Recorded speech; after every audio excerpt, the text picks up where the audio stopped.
اعوذ باللہ من الشیطان الرجیم بسم اللہ الرحمن الرحیم انما یؤمن بآیاتنا الذین اذا ذکروا بها میری ایمان رکھنے والے تو ہماری آیات پر وہ لوگ ہیں کہ جب انہیں ہماری آیات کے ذریعے سے تذکیر کی جاتی ہے، نصیحت کی جاتی ہے، انہیں سنائی جاتی ہے، خروا سجدا،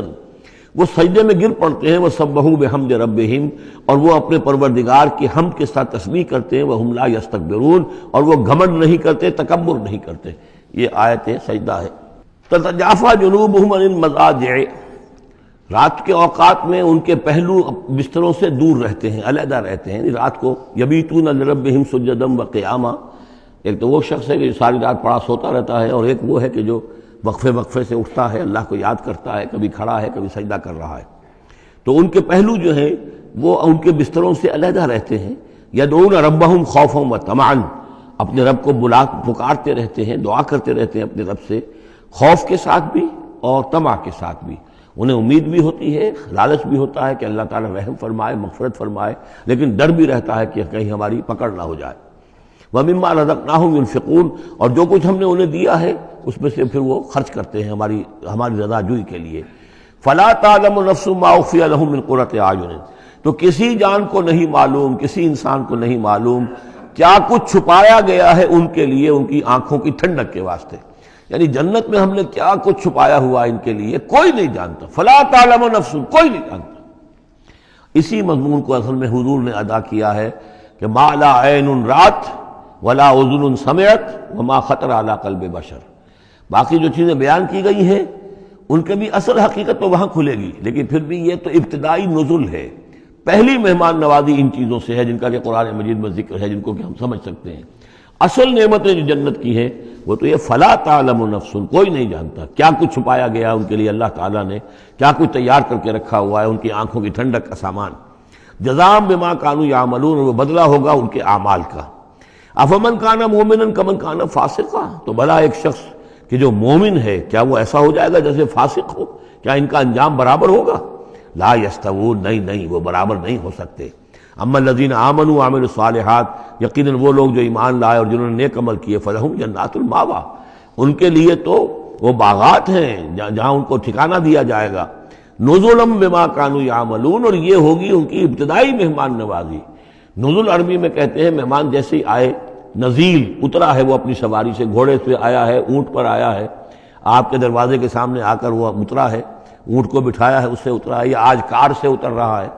تو اب یہ نزیل ہے اس وقت، اس نزیل کے لیے نزول فوری طور پر، موسم کے اعتبار سے ٹھنڈا ہے یا گرم ہے، آپ فوری طور پر لاتے ہیں، یہ نزول ہے۔ پھر وہ اب آپ کے پاس ٹھہر گیا ہے، آپ نے اس کے لیے کمرے کا بندوبست کیا ہے، وہ وہاں پر اس نے استراحت کی ہے، اب آپ نے اہتمام کے ساتھ اس کے لیے کھانا تیار کروایا، یہ ہے ضیافت، ضیف اب بنا ہے وہ۔ تو جیسے آیا ہے وہ نزیل ہے، اور جب گھر میں آپ کے ٹھہر گیا تو اب ضیف ہے، وہ پھر ضیافت ہوگی۔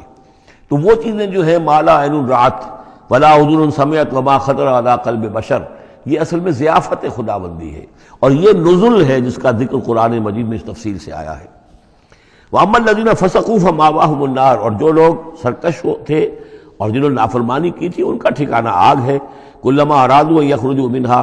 جب بھی وہ چاہیں گے کہ وہاں سے نکل بھاگیں، اُعِیدُوا فِيهَا، پھر انہیں اسی میں لوٹا دیا جائے گا۔ وَقِيلَ لَهُمْ ذُوقُوا عَذَابَ النَّارِ الَّذِي كُنتُم بِهِ تُكَذِّبُونَ، اور ان سے کہا جائے گا چکھو مزہ اس عذاب کا، آگ کے عذاب کا جس کو تم جھٹلاتے رہے تھے۔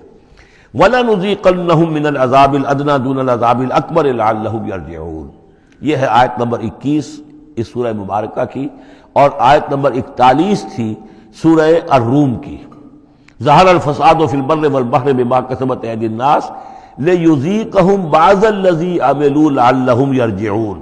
ہم لوگوں کے کرتوتوں کے کچھ اعمال کی سزا دنیا میں دے دیتے ہیں، شاید کہ یہ جاگ جائیں، ہوش میں آ جائیں اور یہ لوٹ آئیں، پلٹ آئیں، توبہ کریں۔ یہاں فرمایا ہم لازماً انہیں چکھائیں گے مزہ چھوٹے عذاب کا،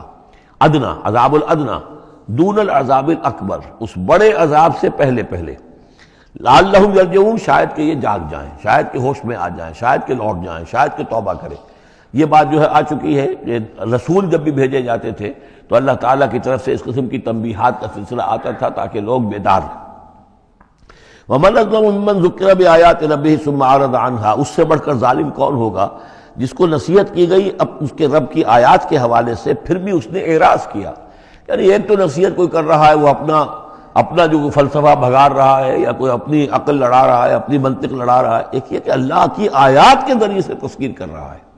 پھر بھی اس سے اعراض کریں ثم اعرض عنہا انا من المجرمین منتقمون، ایسے مجرموں سے تو ہم انتقام لے کر رہیں گے۔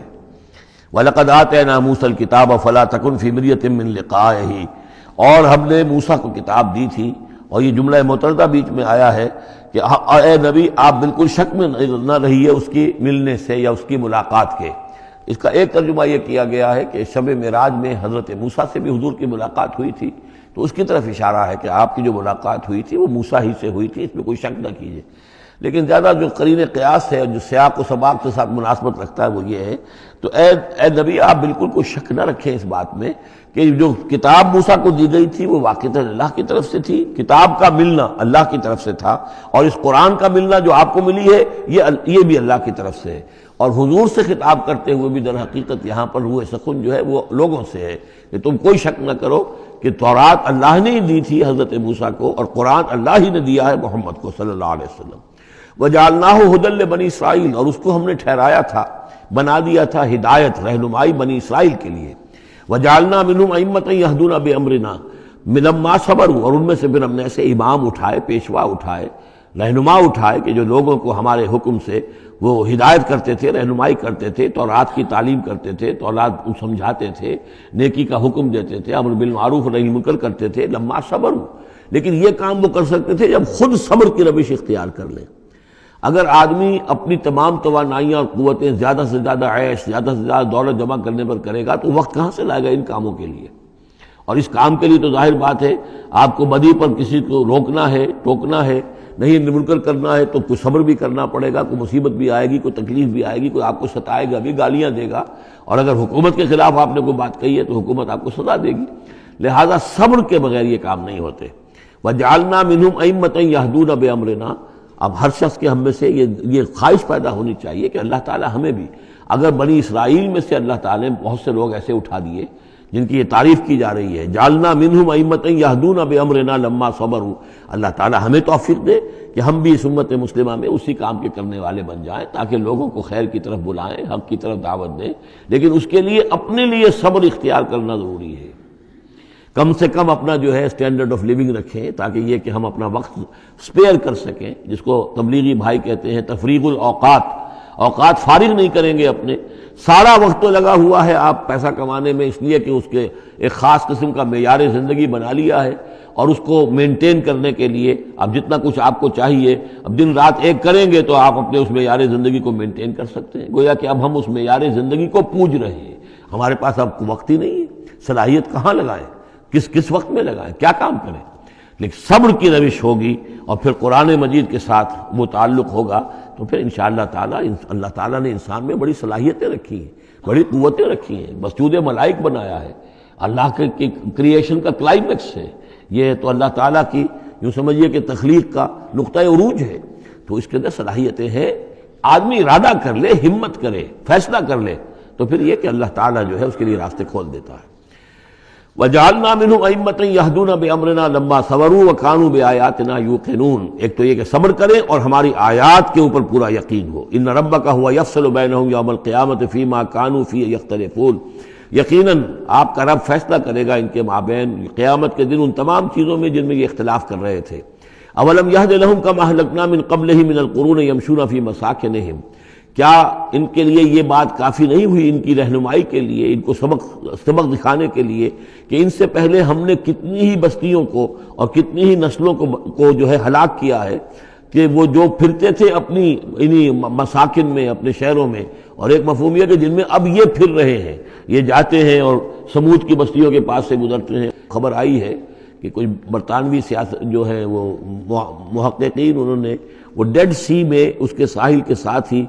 اور پانی کے نیچے وہ آثار موجود ہیں اس شہر کے کہ جس کی طرف حضرت لوط علیہ السلام کو بھیجا گیا تھا۔ تو خبر میں یہ ہے کہ قرآن اور تورات کی جو بات ہے اس کی تصدیق ہو گئی ہے، لیکن وہ بستی جو ہے میرا گمان یہی تھا کہ وہ جو ہے اصل میں سمندر کے اندر آ چکی ہے، اور شاید اسی لیے ڈیڈ سی اس کا نام ہو کہ پورے شہر جو ہیں بڑے ہوئے وہ اس کے اندر دھنس گئے ہیں، اور گویا کہ سب اسی کے اندر جو ہے ان کی قبر بن گئی ہے، وہ پانی کی قبر کے اندر وہ دفن ہوئے ہیں۔ بہرحال یہ تمام چیزیں جو ہے تم پھرتے ہو، آتے ہو، جاتے ہو، انہی لوگوں کے مساکن کے اندر اب تم پھر رہے ہو۔ ان فی ذلک لآیات فلا یسمعون، اس میں یقیناً نشانیاں ہیں، تو کیا تم عقل سے کام نہیں لیتے، سنتے نہیں ہو؟ اولم یروا انا نسوق الماء الی الارض الجرز، کیا انہوں نے دیکھا نہیں کہ ہم پانی کو ہانک کر لے جاتے ہیں ایک ایسی زمین کی طرف جو چٹیل پڑی ہے، بے آب و گیا ہے، فنخرج بہ زرعا تاکل